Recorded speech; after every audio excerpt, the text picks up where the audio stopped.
বিসমিল্লাহির রহমানির রহিম। আমাদের অনলাইন শিক্ষা কার্যক্রমে আমরা রাসায়নিক বন্ধন অংশটি নিয়ে আলোচনা করছি। পূর্বের ক্লাসের ধারাবাহিকতা এখন আমরা নিষ্ক্রিয় গ্যাস এবং এর স্থিতিশীলতা নিয়ে আলোচনা করব। তা আমি পূর্বেই বলেছি যে এই নিষ্ক্রিয় গ্যাসের স্থিতিশীলতার বিষয়টি যদি আমরা ভালো বুঝতে পারি, তাহলে রাসায়নিক বিক্রিয়াটি কেন ঘটে, কেন একটি মৌল অন্য মৌলের সঙ্গে যুক্ত হয়, এর পুরো বিষয়টি আমাদের কাছে ক্লিয়ার হয়ে যাবে ইনশাল্লাহ। তখন আমরা একটু দেখি এর মূল বিষয়টি কি আসলে। আমরা প্রথমে কিছু জিনিস একটু ভিন্নভাবে বোঝার চেষ্টা করি।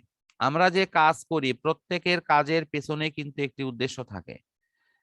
কোনো ব্যক্তিকে যদি বলা হয় যে তুমি ভালো হও, তো সে কিন্তু মনে মনে চিন্তা করবে যে এই যে ভালো হতে বলা হচ্ছে, এই ভালো হওয়ার জন্য সে যদি পুরস্কৃত হয়, সে যদি তার জীবনে ইহকাল এবং পরকালে কোনো ভালো কিছু লাভ করার তার যদি সুযোগ থাকে, তার যদি বিশ্বাস হয় যে না আমি ভালো কিছু লাভ করতে পারি এর দ্বারা, তাহলেই কিন্তু সে ভালো হবে। আর তা না হলে তার মধ্যে এই বিশ্বাস যতক্ষণ পর্যন্ত তৈরি না হবে ততক্ষণ পর্যন্ত সে কিন্তু ভালো হবে না। অর্থাৎ তাদের কাজের পেছনে একটি উদ্দেশ্য থাকবে। তো প্রত্যেকটা মৌলও কিন্তু এই উদ্দেশ্যটা হাসিল করে যে তারা রাসায়নিক বিক্রিয়ার পেছনে তারা কোনো একটা উদ্দেশ্যকে তারা সামনে রাখে। আর সেই উদ্দেশ্যটা হলো নিষ্ক্রিয় গ্যাস এবং তার স্থিতিশীলতা। আমরা স্থিতিশীলতা শব্দটির ইংরেজি শব্দ দেখছি হলো স্ট্যাবিলিটি। তাহলে এটি এই স্ট্যাবল অবস্থা বা স্থিতিশীল অবস্থা মানুষের লাইফে কি কখনো আসা সম্ভব? যদি কোনো ব্যক্তির লাইফে এরকম হয় যে তার অভাব বলে কোনো শব্দটি নেই, সে অভাব শব্দটি বোঝে না, তার কোনো অভাব নেই, সে কোনো প্রয়োজনে কারো কাছে যায় না, কাউকে কাছে ডাকে না, তাহলে আমি বলবো যে সেই ব্যক্তিটা পৃথিবীতে থেকেও সে স্বর্গীয় সুখে আছে।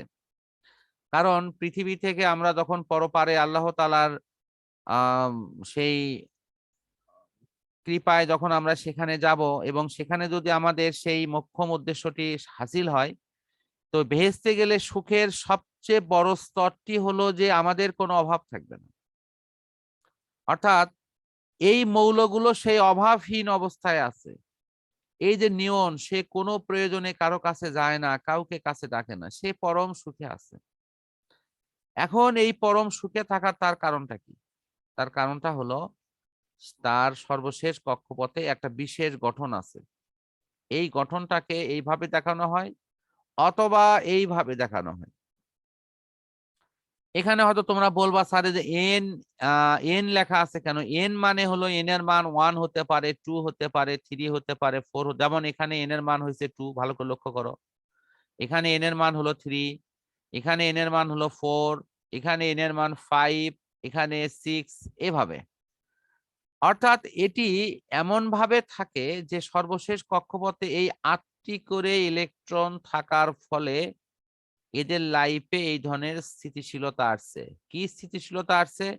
এরা কোনো প্রয়োজনে কাউকে কাছে ডাকে না এবং কারো ডাকে এরা সাড়া দিয়ে তার কাছে যায় না। এরা স্বয়ং সম্পূর্ণ এবং এরা ওই রকম বেহেশতের সুখে আছে বলে আমরা ধরে নিই। তো সুতরাং এই নিয়নের নিকটতম প্রতিবেশী হলো তোমার সোডিয়াম। খুব ভালো করে কথাটা খেয়াল করো। কারণটা কি? নিয়নের রোল হলো 10 আর সোডিয়ামের রোল হলো 11। সোডিয়াম নিয়নের দিকে তাকে থাকে আর মনে মনে খুব কষ্ট পায়, হাই রে নিয়ন কত শান্তিতে আছে, যদি ওই শান্তি আমারও কপালে আসতো।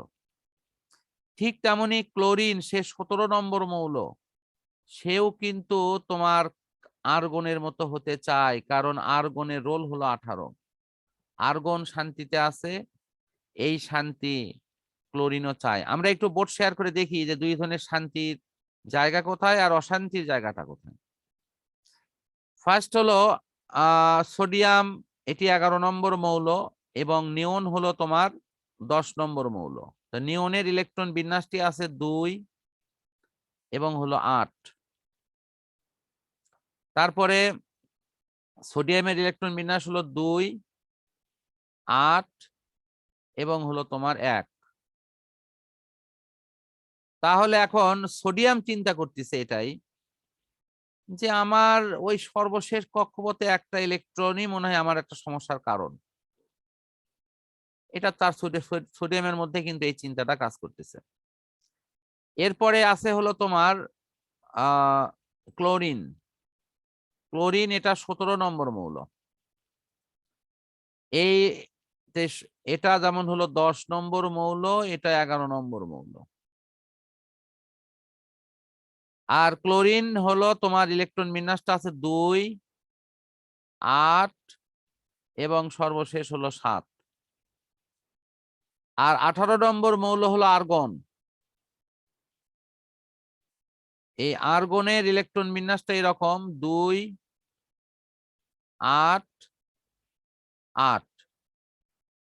এখন দেখো সোডিয়াম মনে মনে কষ্টে আছে বাড়তি একটা ইলেকট্রন নিয়ে, মনে মনে ভাবিছে এই ইলেকট্রনটা যদি সে ত্যাগ করতো তাহলে তার জীবনে কি অনাবিল শান্তি আসতো। কার মতো শান্তি আসতো? নিয়নের মতো। আর ক্লোরিন সে মনে মনে খুব কষ্টে আছে যদি তার আর একটা মাত্র ইলেকট্রন কাছে থাকতো, তাহলে সে কার মতো শান্তি পেত বলতো? আর্গনের মতো। সবাই কি বুঝতে পারছো এই কথাটা? হ্যাঁ স্যার। কারো কাছে কি কঠিন লাগিচ্ছে এই পড়া? না। আচ্ছা, তাহলে এই যে আর্গনের মতো হতে চায় ক্লোরিন, নিয়নের মতো হতে চায় সোডিয়াম, তাদের হতে চাওয়াটা কি খুব খারাপ উদ্দেশ্য মনে হয়? খুব ভালো না? যে ওরা যেরকম শান্তিতে আছে আমরাও শান্তি পেতে চাই, কি ঠিক কিনা? হ্যাঁ স্যার। আচ্ছা, এই উদ্দেশ্য নিয়ে সোডিয়াম কি করলো? ইলেকট্রন ত্যাগ করলো। সোডিয়াম ইলেকট্রন ত্যাগ করলো। আর ক্লোরিন, সোডিয়াম যখন ইলেকট্রন ত্যাগ করলো তখন হলো সোডিয়ামের এরকম ধনাত্মক আয়ন হলো। আবার ক্লোরিন কি করলো? ইলেকট্রন গ্রহণ করলো। উদ্দেশ্য কিন্তু একটাই, যে তারা এই যে একটা ইলেকট্রন গ্রহণ করলো, ক্লোরিন গ্রহণ করে এরা এইরকম হলো। দেখো এদের উদ্দেশ্য ছিল খুব ভালো, যে এরা নিষ্ক্রিয় মৌলের মতো হবে, কিন্তু আসলে কি কপালে সেটা জুটলো? যখনই সে ইলেকট্রন ত্যাগ করলো তখনই তার ভেতরে একটা তাড়না সৃষ্টি হলো, কারণ সে হয়ে গেছে পজিটিভ। যখনই সে ইলেকট্রন গ্রহণ করেছে ক্লোরিন, তখন তার মধ্যেও একটা তাড়না কাজ করিচ্ছে, কারণ সে হয়ে গেছে কি? সে কি হয়েছে? নেগেটিভ হয়েছে। বিদ্যুতের ধর্ম কি বলতো? পজিটিভ আর নেগেটিভকে কি করবে? আকর্ষণ করবে কি না? আকর্ষণ করবে না? করবে। কথা বলো, পজিটিভ এবং নেগেটিভ পরস্পরকে কি আকর্ষণ করবে? হ্যাঁ স্যার। হ্যাঁ স্যার। তাহলে ওরা যে নিষ্ক্রিয় মৌলের মতো হতে চেয়েছিল সেটা কি ওদের কপালে জুটলো? ওরা কিন্তু আর নিষ্ক্রিয় হতে পারলো না, ওরা তখন রাসায়নিক বন্ধনে আবদ্ধ হতে বাধ্য হলো, যে আমাদের আর কোনো ওয়ে নাই, এখন আমাদের রাসায়নিক মানে বিক্রিয়াতে অংশগ্রহণ করতেই হচ্ছে। তাহলে এখন আমি যদি বলি যে প্রতিটি মৌল কেন রাসায়নিক বিক্রিয়ায় অংশগ্রহণ করে, তাহলে এটার মূল কারণ কি? তারা নিষ্ক্রিয় গ্যাসের মতো ইলেকট্রন বিন্যাস অর্জন করতে চায়। এটাই কি মূল কারণ না? সবাই কি এটি বুঝতে পারছো?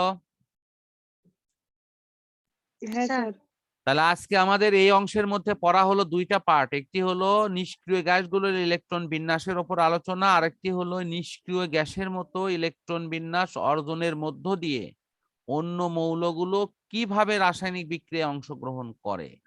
আমরা কি পুরো জিনিসটা সবাই বুঝতে পেরেছি? হ্যাঁ স্যার। হ্যাঁ স্যার। তাহলে আজকে আমাদের কার্যক্রম এই পর্যন্তই ইনশাল্লাহ থাকবে। আমরা নেক্সট দিনে এর পরবর্তী অংশ নিয়ে কথা বলবো। তোমরা এই অংশগুলো একটু রিমার্ক করে রাখো, আর বাসায় পড়াগুলো আজকেই পড়বা, এবং কোন পর্যন্ত হলো সেটা একটু তোমাদের ডায়েরিতে লিখে রাখো, নেক্সট দিনে যাতে বলতে পারো যে স্যার এই পর্যন্ত হয়েছে, এরপর থেকে পড়া হবে। ঠিক আছে? আচ্ছা স্যার। আর আচ্ছা। সবাই পড়বা। তো আমরা পরিশেষে আল্লাহ তাআলার কাছে শুকরিয়া আদায় করছি এবং আল্লাহ তাআলার কাছ থেকে সবার জন্য পানা চাচ্ছি, যে আল্লাহ তাআলা সারা দেশবাসী এবং বিশ্ববাসীকে, বিশেষ করে নিপীড়িত মানুষদের নানা রকম না। অসুবিধার মধ্যে তারা আছে, এই অসুবিধাগুলো আল্লাহ দূর করুক, এই আশাবাদ ব্যক্ত করে আমরা আজকে শেষ করছি। আল্লাহ হাফেজ। আসসালামু আলাইকুম। ওয়ালাইকুম সালাম ওয়া রাহমাতুল্লাহ।